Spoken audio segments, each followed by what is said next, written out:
everybody, and welcome to another exciting episode of Meet, Act, and Part. And we're your hosts. I'm Greg Knott. I'm Darren Laners. And I'm Bill Hostler.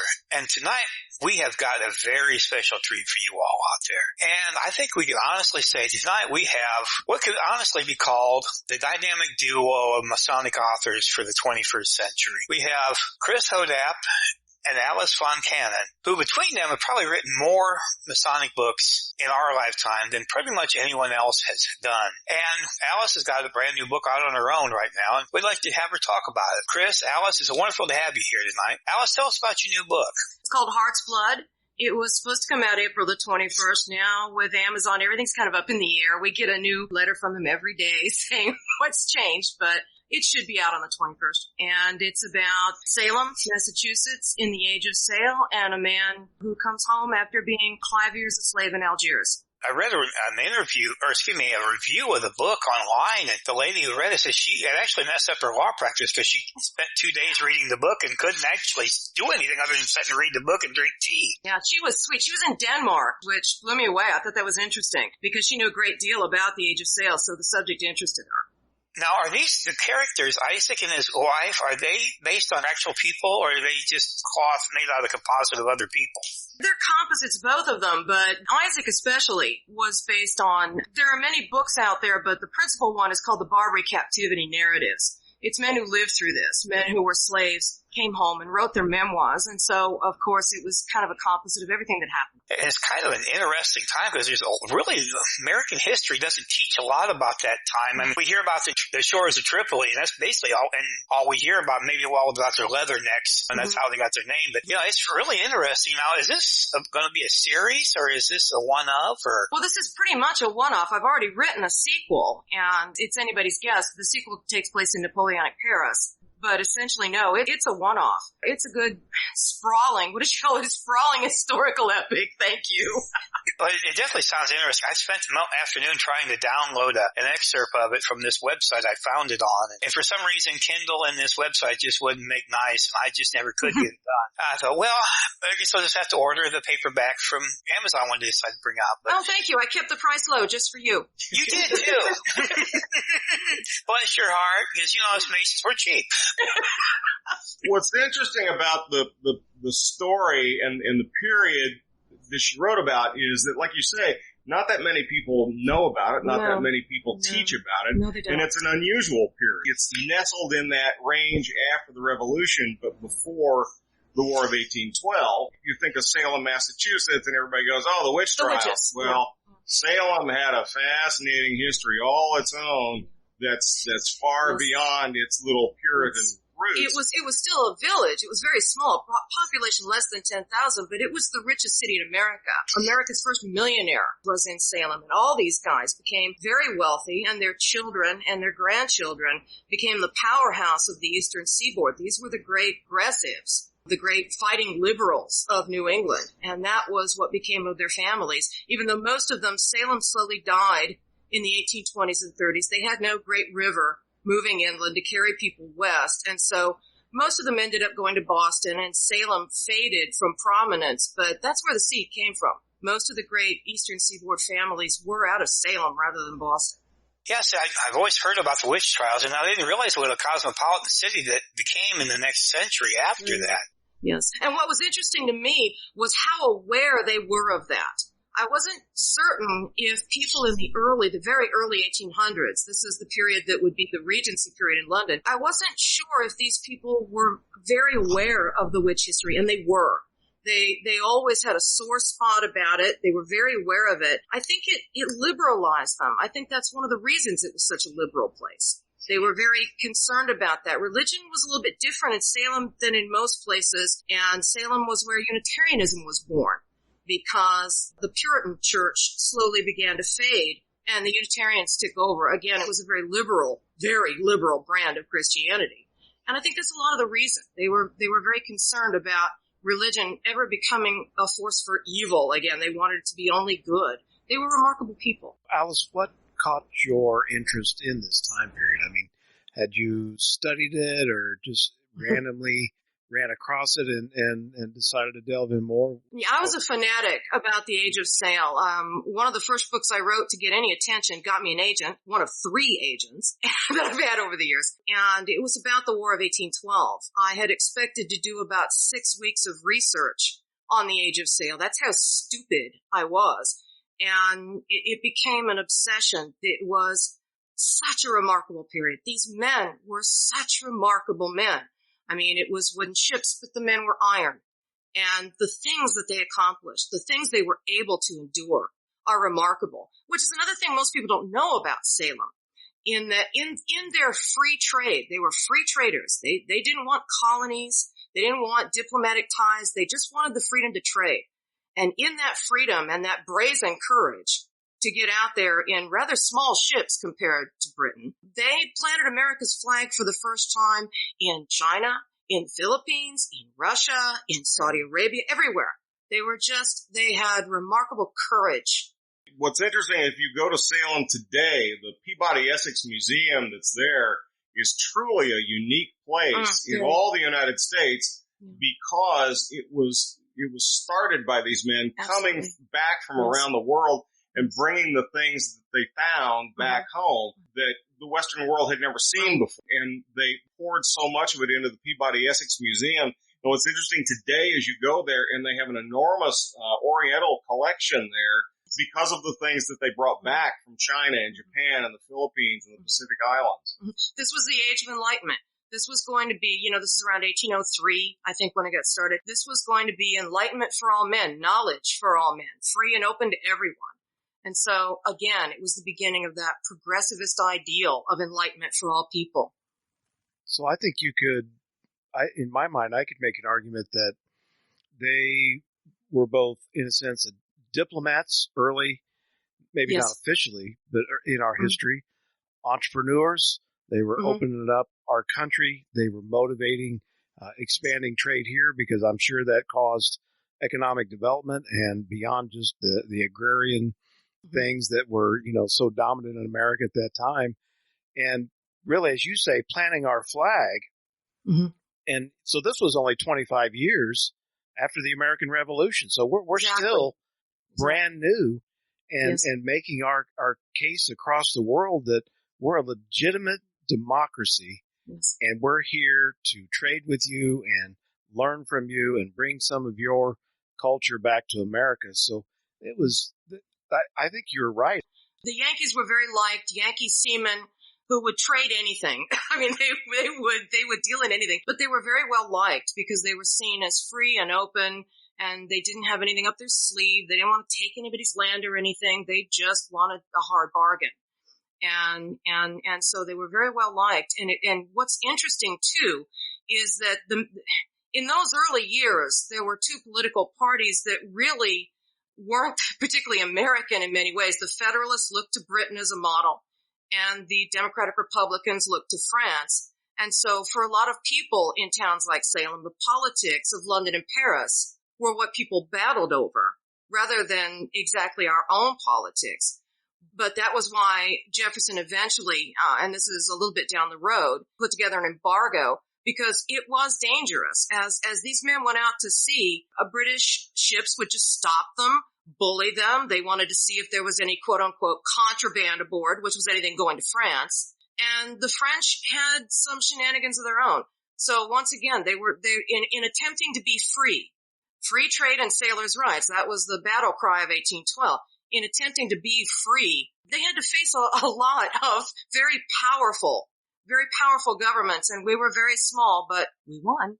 Another aspect of the story is the character of Isaac is taken captive by the Arabs in Barbary. And again, you're at that strange period because the United States is a new country. It's split from England, and the English, they had their own treaties going with the Barbary states that were protecting their sailors. And after the war ends, they decide to inform the Barbary pirates that all these Americans, they're not British anymore. They're not under our protection. So all bets are off with them.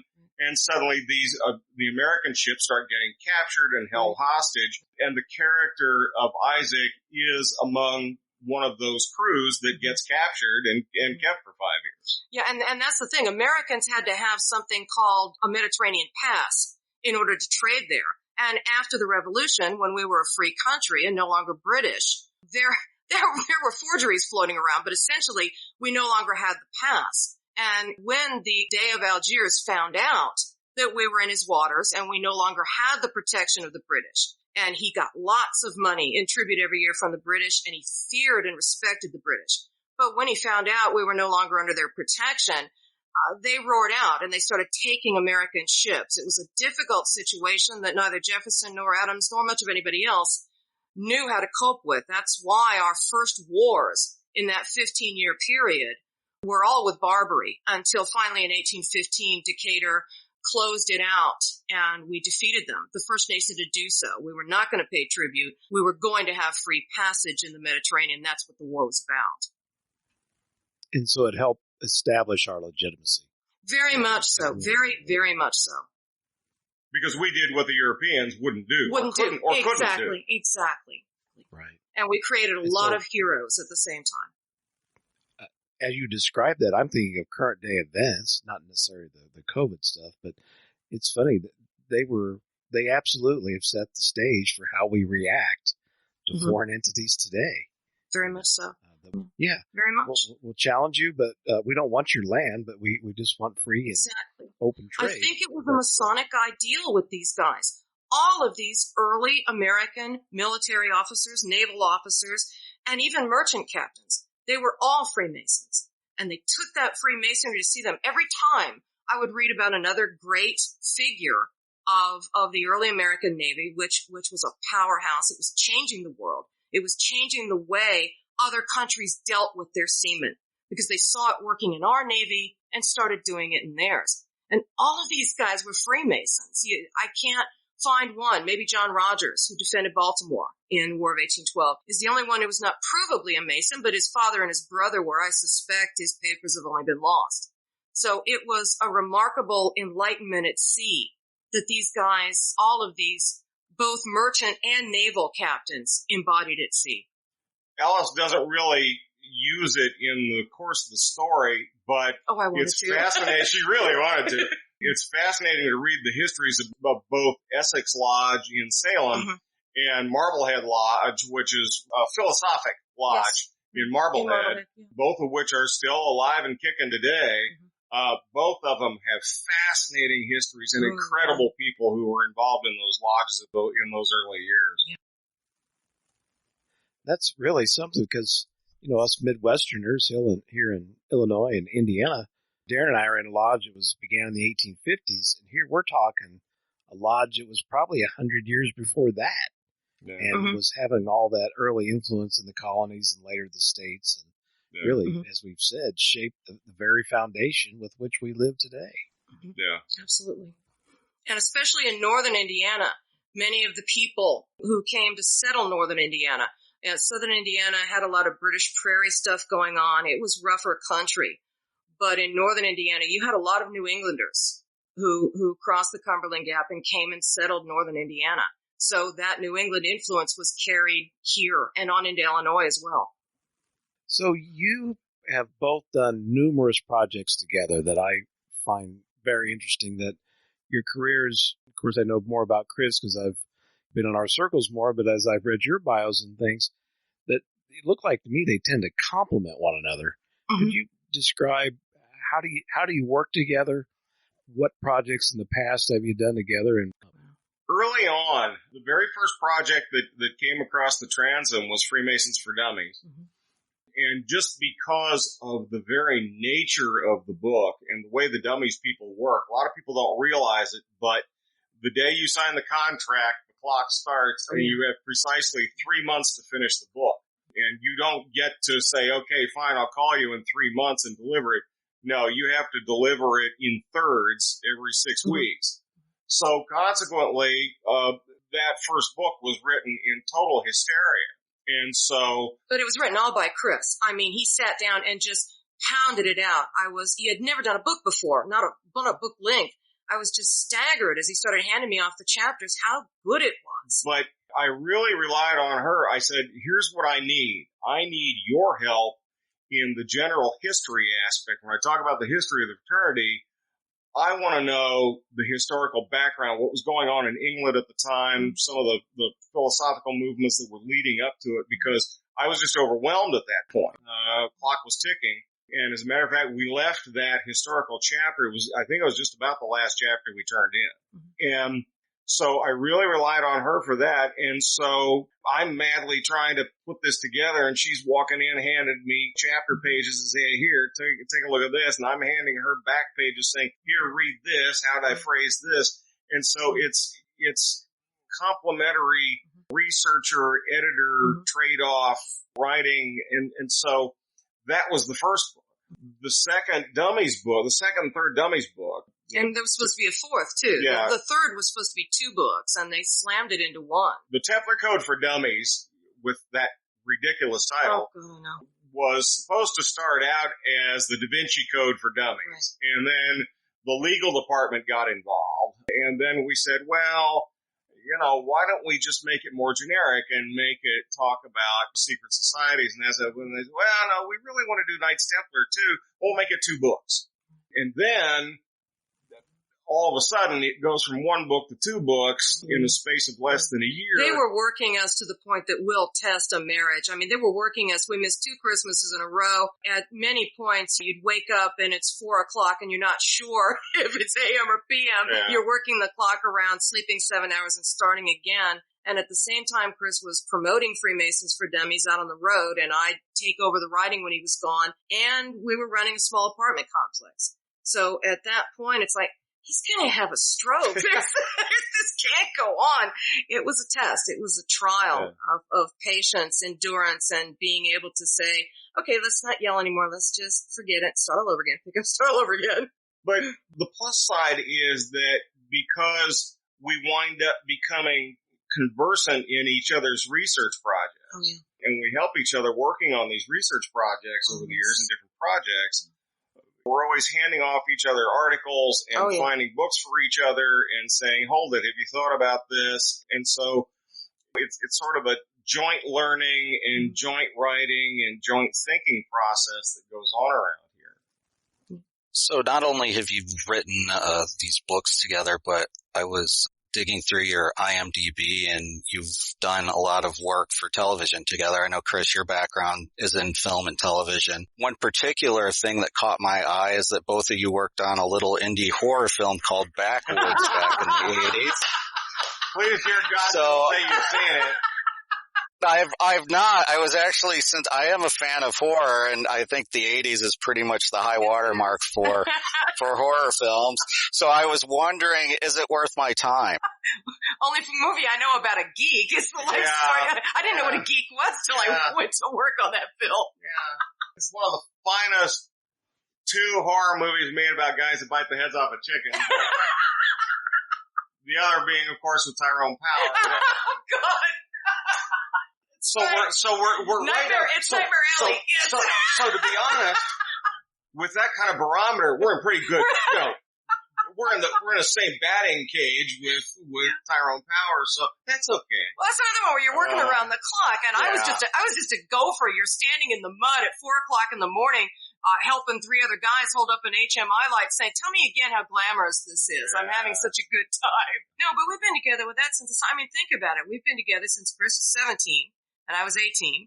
We went to college together, and I think your interests grow together. So even though it was film then, we were both always interested in history. So as film in Indiana began to peter out and there just wasn't as much work as before, it was an easy slide into something we'd always adored. We're the kind of people that when we went on vacation, first thing we did was look for the nearest ruin. Yeah.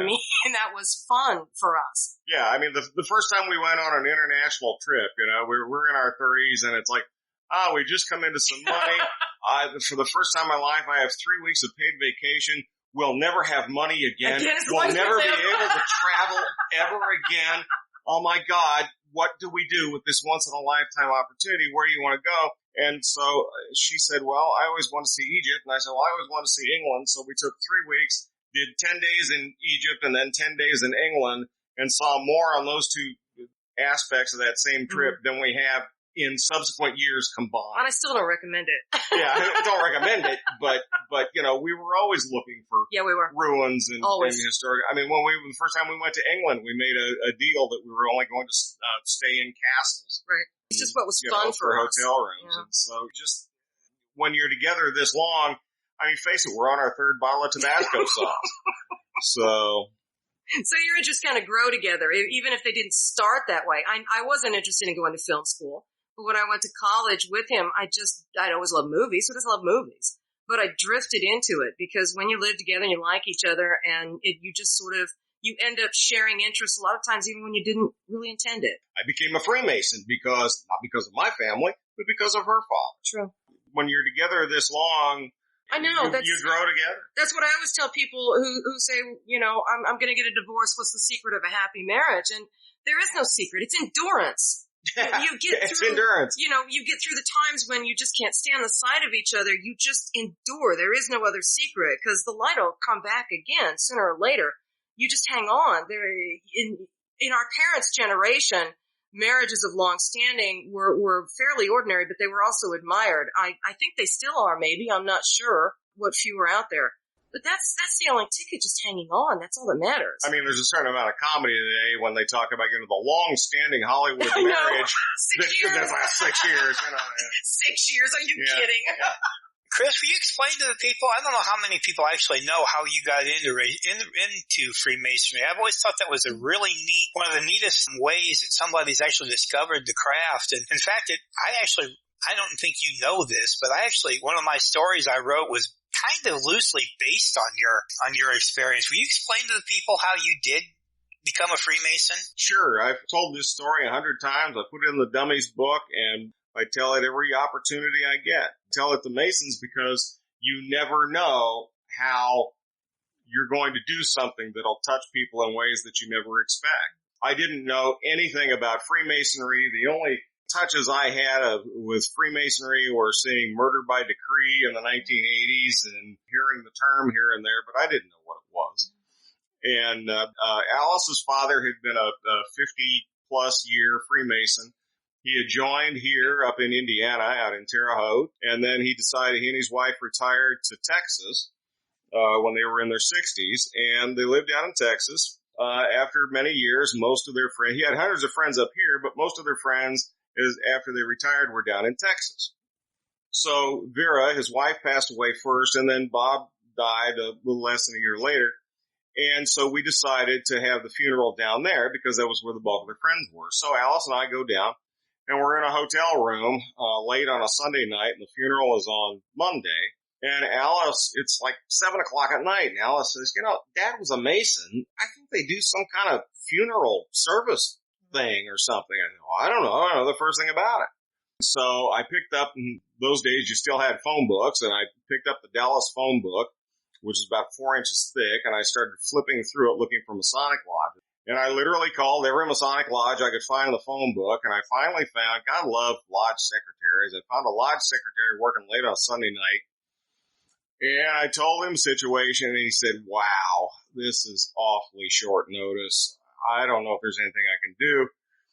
Give me the details, and I'll see what I can do, but I'm not making any promises. So we go to the funeral home the next morning, and we had gotten the biggest room they had at the funeral home because we knew those hundreds of friends were going to show up, and nobody came. There was us, there were a couple of neighbors, and that big empty room, and a rented minister. And nobody else came. But I'll tell you what, 10 Freemasons showed up. 10 Masons who didn't know him, didn't know the first thing about him, didn't call the Grand Lodge of Texas to find out if they could do that for an Indiana Mason, didn't bother the family to go through the dead man's wallet to make sure he had a paid-up dues card. All they knew was that the family of a Freemason called late on a Sunday night and wanted their help. And they put on a funeral service that was far more moving than anything the rented minister said, who kept mispronouncing his name. And when it was all over, they stood in the back of the room and they waited. And as we were leaving, they said, here are our names. Here are our phone numbers. We know you're from out of town. Things are going to come up that you're going to need help with. You call us if there's anything we can do because we're here to help you. And the next day on the flight home, I looked at Dallas and said, that's something I got to be a part of. And that's how I joined the fraternity. Prior to that, I had no real contact with it at all. And I think the Dummies book is, I know, influenced a lot of people in terms to inform them about who we are and inspire them to join. And so I just think, what's the luck of that secretary being there on that Sunday night? Countless other people that have said, well, I read your book, so I joined the fraternity. Greg, that's exactly right. Think of that. That secretary picking up that phone that night and responding.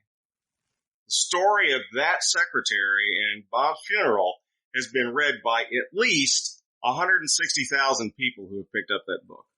Very powerful. So that's why I tell everybody, that's why we have to be the best we can be all the time. I know I've been to several Masonic funerals. And matter of fact, that's how I first got interested, was one of my great uncle's funeral. And especially when you've not seen it, it is so impressive. The people come in and it's so moving.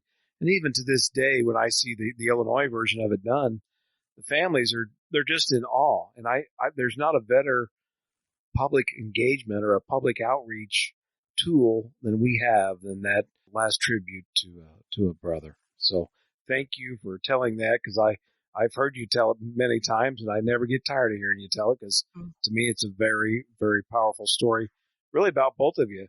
Also, the fact that you mentioned it to Chris to begin with. I think it's interesting that in those days, right at that period of time, so little was known about the Freemasons. I was doing some research for a paper. I called my dad once and said, this was back, maybe 1985 something. And I asked him, Dad, what's a Freemason? Tell me about Freemasonry. And I was always Daddy's favorite, and there was nothing he would do for me. And he said, hey, I can't tell you about that. And I was a little unsettled by the answer, and I just kept at him, Dad, come on, you can tell me what they are. You can tell me something. No, I can't. After about 5 minutes, I said, Daddy, put Mom on. And Mom, he won't talk to me. And she said, no, Alice, he won't talk to you about that. And I had told my father all that was available in the library was a reprint of Duncan's ritual that was just dribbled. There were no books at all telling me what a Freemason was. I think there was one paragraph in the encyclopedia. I was against the wall. And I think it's a shame that now there's more fame for the streets of Washington maybe, but with Chris's book out, are there really devil symbols in the streets of Washington? That's not a fame I like to see. But Chris's book and many others are such a great counter to that. People nowadays, the information is there. You can find out what a Freemason is, what they stand for. The comical part about her dad was when she said, look, Dad, I picked up a copy of Duncan's Ritual in the bookstore. And he was livid. He said they shouldn't be allowed to sell books like that. So had he lived, I would probably be a great disappointment. No, he'd be proud. Chris, I've seen you've, and Alice, you brought up the point, so much more now is written and known. But Chris, on several of your blog posts over the years, you've kind of analyzed how we've disappeared off Main Street. And for a variety of factors that, and I 100% agree with all that you've written about this, we've kind of been our own worst enemy in some ways, that we've disappeared from the lexicon in terms of Main Street, but yet you go to Barnes & Noble and can find us on the bookshelf. Where do you see, either one of you, where do you see us going down the road? And for me, it's not so much a numbers issue as it is, where is our relevance in society today? Well, and that's really the key question here. If we wind up being reduced to the size of a national group of Oriental tea cozy collectors, that's fine as long as we retain the reputation that we once had, and we haven't done that. And that's what concerns me more than anything else. On the one hand, it's easy to assuage our own guilt and say, it's not our fault. It's happened to everybody. It's the bowling alone syndrome. Putnam found it 20 years ago, and it's the church groups, and it's the PTAs, and it's the card clubs, and everybody's fallen down the same hole, and it's not our fault, so that's okay. But it isn't okay. It isn't okay because we've let our own membership and our own leadership lapse. We've thrown over the idea of really trying to attract the men who are the best leaders in our communities. And a lot of guys will rear up and say, you know what, you're just being an elitist. You know, you just want to be a blue stocking Mason, and that's just snobbery. But no, it isn't that, because we don't have the leaders who became the Harry Trumans anymore. We're not attracting the guys in our communities that start the business, that run the local foundations, that are the head of the school boards or on the city councils. We don't attract those guys anymore. And that's a problem. And I'm not sure how we get that back. And nothing frustrates me more than guys who want to, sit around and write our epitaphs and endlessly examine, what's wrong with the fraternity. Yes, we do. We know what's wrong with it. That doesn't get us any nearer a solution. I don't know what the solution is. I just know that this is why what we do in our meetings is so important. This is why what we do in our communities is so important. We made a mistake when we fled the main streets in our towns and fled out to the suburbs and hid in tin sheds and generic buildings. We lost our place in the community and lost our place in society, and we fell off everybody's just internal community memory. You say Freemason today and people have a vague notion of that. They don't know what they do. They've heard the name. Scottish Rite Northern Jurisdiction has spent an awful lot of money and an awful lot of resources doing all kinds of social research about the way Freemasonry is perceived by people. And people have a good perception of fraternity. They don't think there's anything wrong. I mean, we're not associated with, we haven't been hit with things like the Catholic Church scandals and the Boy Scout scandals and that kind of stuff. So people have no opinion of us. It's just, I haven't heard anything bad about them. So they're kind of important. It's this hazy netherworld that we inhabit and people's self-conscious. But that's not the same as being an institution that's admired anymore. And to be honest with you, there aren't a lot of institutions that are admired anymore. That problem is society-wide. And it frustrates me every day because I don't know how to get that back. And you're right, you don't deal with the incessant carping negativity that they have in places like Britain. I mean, you're one up there. Yeah, we're one up on our European brethren because we don't deal every day with the front page headlines of Freemason arsonist sentenced to 20 years. High-ranking Freemason foot fetishists.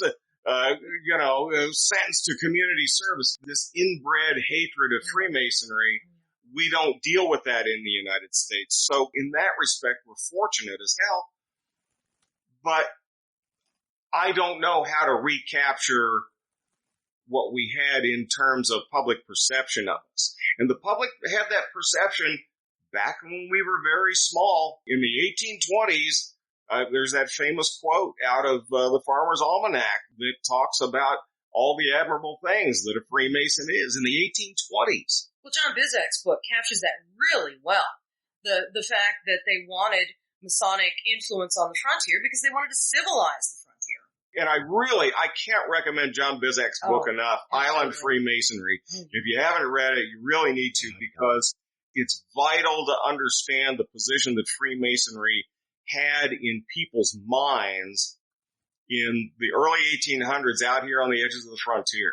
And the attitude that the Grand Lodges back east had of using Freemasonry to civilize a rough and rugged bunch of people out on the frontier and to teach them how to operate this democracy that had been built for them. Because if you didn't teach a bunch of backwoodsmen how to operate a democracy, they'd all be shooting each other out in the street over an argument over who stole somebody's cow. And so the desire of the Grand Lodges back east in places like Virginia and Massachusetts was go forth and teach civilization to people that don't have any. Well, and it was Bizek's point that it was one of the things that held the nation together in the face of that very dicey period with Aaron Burr and all the attempts of Spain to take the West away from Eastern United States to make another sort of empire out of it. And the Freemasons wanted to keep them adhering to the principles of the United States, and it worked beautifully. So what I hear you both saying, and I completely agree, at least in my analysis of it, is because we don't attract those great leaders, and they don't have to be president of the United States, like you said, it's just your local Main Street leaders. We've also, in some fashion, are not practicing democracy like we did at our origination point. And it's not just us we've lost, but the one thing I will say about a boring meeting is you're still practicing democracy because you're voting on things and making motions and creating ideas from the floor. That's the very heart of what we do. And that's why we're important to civilization, to a civilized society, in my view. Yeah, you're making motions from the floor, you're voting on it, but you're arguing civilly with somebody. You may have a very passionate hatred of something that somebody else is proposing, but in a lodge room, you're not throwing bricks at each other. You're arguing it back and forth, and then at some point, somebody whacks the gavel and says, okay, we're taking a vote, and I'm sorry you lost. And you move on to the next thing, you go down and you have dinner together. You read about the accounts all throughout the 19th and 20th centuries of when you had heavy hitter politicians who were in the same Masonic lodges, who were on opposite sides of the political coin, but they got along just fine in lodge. And a lot of times they'd hammer out compromises socially that way. And that has gone missing now. Politics as blood sport is what's ordinary now. And that ties behind the scenes that used to bind these guys together, and Masonry was one of them. It seems to have gone missing, and as such, it's become worse. The grudge matches get ugly and personal. They can no longer seem to be able to rise above that. But there's a wonderful, about a third of a book by a guy named Yuval Levin, and it's called A Time to Build. And I just finished it recently, and he talks about the death and destruction of our institutions, just society-wide. I don't care what side of political aisle you're on, what side of philosophical or social aisle you're on. What has died in the United States is the admiration for institutions of all kinds. And he talks about something that's really disturbing, which is people that seem to get all the press and get all the attention are the people who say, I'm an outsider. I'm a maverick. You get elected to Congress, and then you spend the rest of your time here in Congress standing up and telling everybody how you're not really like all the rest of those people in Congress, because it's almost like, I don't want to be associated with this club I just joined. And it's a strange phenomenon that's happened, and it's happened all over. It's happened throughout Western society, in every kind of institution you can think of. And it's really a disturbing thing. And you'll talk to people and they say, well, I have the Groucho Marx attitude, or I wouldn't belong to something that would have me as a member. And it's like, that isn't funny. It's a disturbing trend. And the Freemasons sort of became that as well. You ask people, have you ever thought about joining the Freemasons? I'm not really a joiner, why the hell not? Why aren't you a joiner? And part of the onus is on us that when you do finally get somebody who's like a local judge, or the guy that owns the hardware store, or the guy that's on the city council to join your lodge, and if he shows up, what he gets are 3 meetings talking about the toilet that still isn't fixed, you got a problem, because he won't come back. That has to be fixed at our end. We have to figure out a way to elevate what we do and what we talk about and what we think about beyond that kind of nonsense. But this is cultural, too. I mean, I belong to an organization called RWA, the Romance Writers of America, that was the largest organization of writers, a trade organization, sort of a union, sort of an aiding and abetting. And just in the last couple of years, it's been torn apart politically in a way that's just tragic. I mean, outsiders are laughing. The New York Times is laughing. RWA did not expect to end up on the front page of the New York Times. It's an organization that had 10,500 members in November, and it's lost about 3,000 members already because of an internal blow-up over political nonsense. It's essentially political. And because people can't disagree politically anymore in a civil fashion, it becomes savage. It becomes blood sport. And what's happened in RWA recently is incredibly ugly with Euro-racist, Euro-sexist, we're canceling the awards, et cetera, et cetera. You stand back and watch it and it's tragic. But to watch these people feasting on each other and destroying what was a vibrant organization founded by a black woman, and it's being torn apart, and that does seem indicative. This is culture-wide. And what's so heartbreaking is when you consider, again, you understand so much if you know your own history. In the history of Freemasonry, you look back into France in the 1740s. Margaret Jacob writes about this in one of her books, in Living the Enlightenment, I think, where the French authorities bust open a Masonic meeting and they report back to the king their horror over the fact that you had merchants sitting in the room with petty nobility and local landowners and Jews and a black trumpeter from the palace all sitting in a Masonic lodge, and the most horrifying thing they were doing was voting for their own leadership. And that was worthy of busting up the meeting and shutting it down. So we take this stuff for granted today, and that's a shame, because taking it for granted, you lose sight of what we're all here supposed to be doing in the first place. So let me ask you both about today, and I want Darren or Bill to chime in too. But with the current COVID stuff, I don't want to get so deep into COVID, but what I wonder is, building on what you both said about how we've just kind of these organizations declined, is the fact that everybody's staying at home, and then when we come out of this, people are going to be nervous about being in groups or clubs or whatever. How do you think post-COVID is going to impact groups like Freemasons and other associations? Yeah, it's a negative impact. There's no question. This is an incredibly negative event. It's a negative impact, but I don't know, maybe my view of it is lopsided in the fact that I think that people have a tendency to do what they've always done, and the fracturing of things has been on a slow decline anyway. I don't think this will speed it up. I worry that more people will decide that doing Zoom meetings is an effective way to replace in-person meetings. I don't like that. I've never liked that. Weren't we distant enough? Yeah, we were distant enough. That worries me.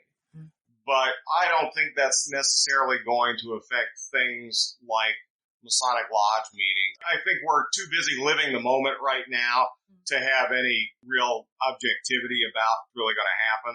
I think all of this is being overplayed for sensationalism in terms of the press reaction and the way that you're supposed to be reacting. So that doesn't worry me.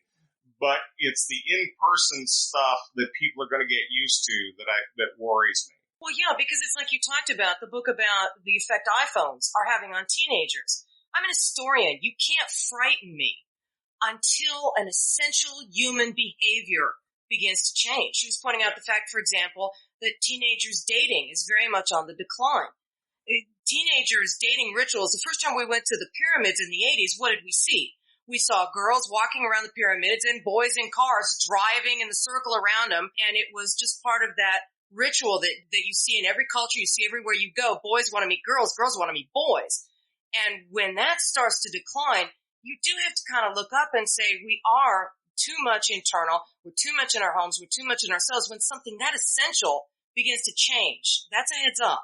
I bore people like crazy. I sit around, I read crazy things like Charles Murray's book, Coming Apart, where he's trying to look for causes and effects.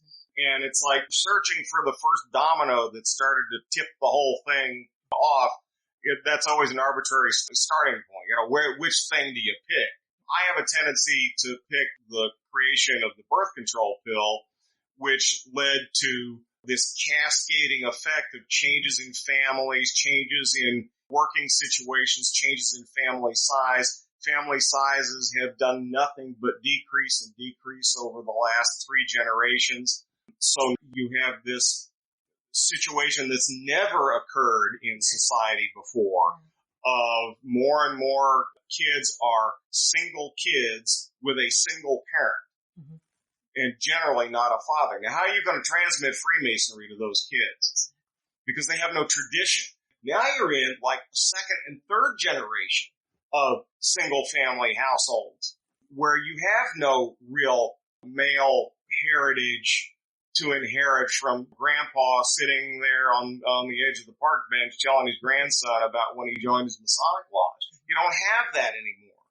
But there are also other societal things that are happening too, because family sizes have shrunk down where the average now is less than 2 kids to a household. So it's frequently a single kid. You got no brothers and sisters to learn how to get along with. Brothers and sisters are who teach you how to get along with people more than anybody else in your life. Otherwise, you'd kill each other before you were 4.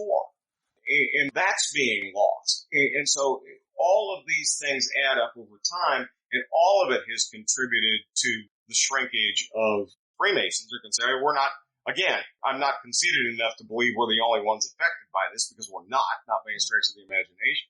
But things like the loss of church attendance and the loss of religious traditions and family, whatever you think of organized religion, I don't know and I don't care. The point of the matter is it's not being passed along from one generation to the next. And we're an organization that demands at least even the vaguest belief in a supreme being, even if somebody doesn't want to define it for themselves. Now we're to that stage of having these people who are coming and saying, well, I'm spiritual, not religious. Well, they don't even know what that means because they don't come from a faith tradition. Their parents don't come from a faith tradition. Their grandparents don't come from a faith tradition. And that was the bedrock of what formed our fraternity in the first place. Well, but realize too, church has been under assault before. A lot of what's happening now is, you read it and it's pure 1789. It's pure Jacobin. It's pure Parisian. There's nothing odd about that. But I do think masculinity is under assault as a concept, as an ideal. I mean, you don't give people a copy of Rudyard Kipling's If anymore in their birthday bag. It's just not done. Well, I do it, but mostly it's not done. We're probably warping my nephew because we're heaping all these expectations on him because he's sort of the last hope we've got. But that's definitely true. As a masculine organization, an organization of men in Britain, I've watched the leaders, the Masonic leaders, going on television, which is, going right into the enemy's arena, and they're attempting to defend something that's under assault. The whole idea that as a man, certain things are expected of them as part of a masculine ideal is very much under assault. So that makes it difficult to survive as an organization.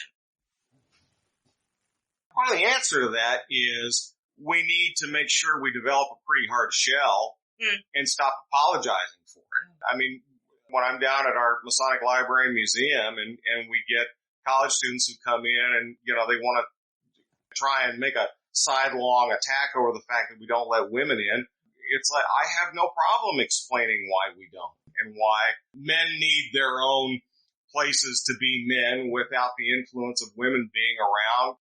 We need to have those kind of environments, and there's nothing wrong with that. Because there's no force on earth. I mean, talk to Karen Kidd. There's no force on earth stopping women from building their own Freemasonry. They just don't seem to have a particular interest in that. No one's stopping them. That's something that I talk about. I'll tell you, if you've read my blog over a lot of years, you'll see a recurrent theme that I have, which is the English do this right. The English don't apologize for the fact they don't let women in. Their first answer is, oh yes, there are 2 grand lodges of women based right here in London. We don't let women in, but they do. Here's their address. Can we call you a cab? Instead of having the instant shields up that most American Masons do, which is, that's clandestine. No, women can't be Masons. Well, France does the same thing. Masonry amongst French women is very vibrant. They're very proud to be Freemasons. And they have more of them than in Britain. Yeah, somewhere between 20 and 25% of the Masons in France are women. So when in the United States, we never developed that same kind of attitude here, which is, yes, it exists. Yes, that's fine. If women want to go and do that, more power to them. Knock yourself out. They're just not joining our group, but that's fine. We don't have that attitude here. We developed the Eastern Star, which is not the same thing. It's not a substitute. So I don't know what we do about that. Now, in all fairness, female Freemasonry has never been real popular in the United States. It just, for whatever reason, it never took off here, and certainly isn't taking the world by storm now. That's not an insult against them. It just hasn't. But it's just an interesting difference in the cultures and in the way different countries handle it. So what's next on you guys' radar for projects, or what else you got coming up? I'm going to be standing in front of the mall that's closed wearing a sandwich board saying, buy my book. I'm afraid I had a whole sequence of events set up over the course of the summer and into the fall that were events to huckster the book. And of course, they've all been canceled. So now I'm desperately trying to figure out, how do I do this on computer? You can only do so much on computer. I'm trying my best, but I don't know. I may end up going door to door. I don't know. Yeah, we're trying to figure out if we can sneak them into like DoorDash bags and stuff. But it's funny. We never know. I think Greg talked about the TV projects. We never know when the phone's going to ring on those. Oh, no. Yeah. Who knows if those come along? I always keep threatening to write another book, and I never seem to have the time. I'm involved in so many things, I never sit down and actually do it, even though I've been amassing material. I think I sat down and figured out I got 2,500 blog entries on the website. Well, I had him pretty much convinced to do a book on Masonic architecture and maybe start from a regional basis out west. And I was going to press much harder when we got back in the Airstream and left. And now there's nowhere to go, and we can't get the Airstream. We can't go anywhere. We really appreciate you being on tonight. Darren or Bill, do you have anything else you want to run by them? I just have one thing, and it's just more out of general curiosity. I know both of you have appeared on numerous television shows, and I'm just curious, do you watch the episodes after you film them? Not as a rule, but I love this story. When Chris had the cancer surgery, and it was rough. He'd already had one major surgery. He never talks about this, but I'm here. I get to talk about it. And the second surgery was rough. It was scary. It was 14 hours long. And they sent me home. Unlike the previous hospital, they wouldn't let me spend the night with him. And I was furious. But you don't take on the nuns. You just, when they tell you to leave, you leave. I came home and I sat on the edge of the bed and I didn't know what to do. And it's like, don't sit here and cry. Just turn on the TV and forget about this, and you'll go to sleep and you'll go back to the hospital in the morning. There's nothing you can do. Swear to God, I turned on the TV and there he was. It was an omen from God, because no, we don't watch this stuff. So it's very strange. It was fun. I live forever in reruns. Yes, you do. It's sort of comical. Between the two of us, we've been in enough of these over the years. I can sort of track my health changes over the years. You know, oh look, that was when I weighed 300 pounds. The curling hair was the chemo. Yeah. Oh look, that was when I was having the weird drug interaction. I couldn't hear myself talk and was pacing 14 hours a day. But you always look great, kid. Yeah, right. No, in all fairness, there was a series that was done for the American Heroes channel that was done by a British production company. And they called us both and they wanted us both, and it was talking about secret societies. And they had us do, my God, it was 4 weeks of research before the crew got here. And they sent us reams of questions, and they clearly wanted to use us as part of this central core of interviews they were going to do. And we set it up to shoot in the Scottish Rite Cathedral here. And they got here, and I was having this bizarre medicine reaction that was, I was going out of my mind. I was literally going out of my mind from the medicine. And a couple of weeks later, they got me off the medicine, and things changed in a matter of days. But at the time, the film crew showed up. They shot, I'll never forget, they were shooting it was a sequence about Rennes-le-Château. For some reason, I'm yelling into the camera. If you see it, you'll know the one I'm talking about. I'm yelling into the camera like I can't hear or something.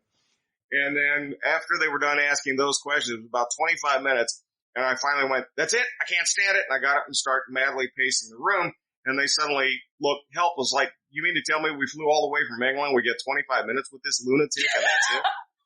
So I said, Alice, sit down, you can do the rest of it. And they did. I was horrified. I was there to be Chris's gopher. I was not prepared to go on TV for the next 3 episodes. I was not prepared for this. And she wound up carrying the interviews for the other 3 or 4 episodes of the show. And she did an incredible job. And that's the benefit of the two of us being conversant in each other's research. That's true. And so it wasn't easy for her to plop down and do it, but she did it. And it wound up being central to all of the episodes of the show. And the only thing she's concerned about is that she thought the close-up was too tight. So, you know. Well, they might not have tried to shoot my nose hair. It wasn't very kind. Yeah. Will you guys back off?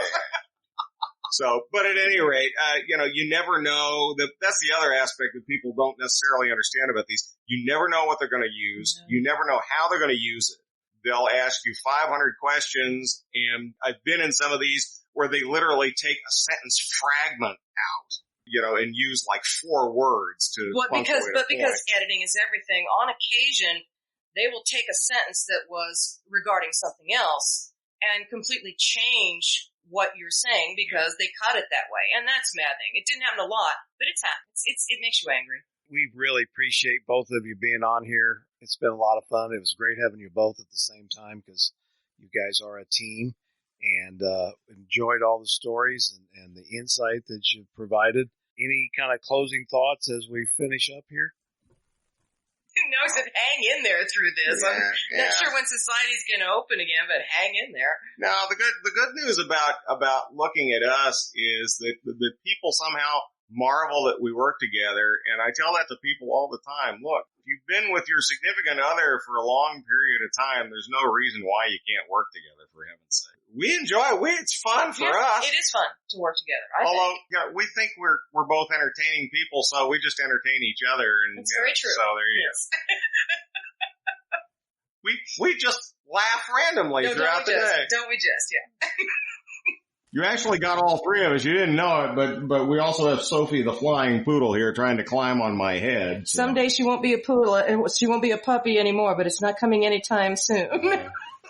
Sure enjoyed all the stories, and we could probably spend 2 or 3 more hours and not even the end of it. Bill, did you have anything else before we run? Because we want to thank Bill for getting in touch with both of you and having you on here tonight.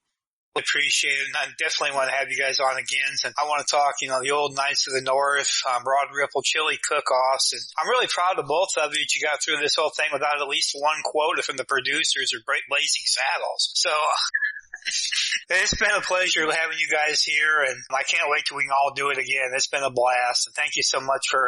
Yeah, I thank you for the plug. I thank you very much for the plug. We enjoyed it. And if we can do anything else, let us know. Thank you. All right, thanks. Well, that concludes this episode of Meet, Act, and Part. We appreciate Chris and Alice being on, and Alice's new book, Heart's Blood, will be on Amazon starting April 21st, so very soon. And encourage you to go out there and buy it, and it sounds like a fascinating story. We hope you tune in again to our next exciting episode. We'll see you down the road.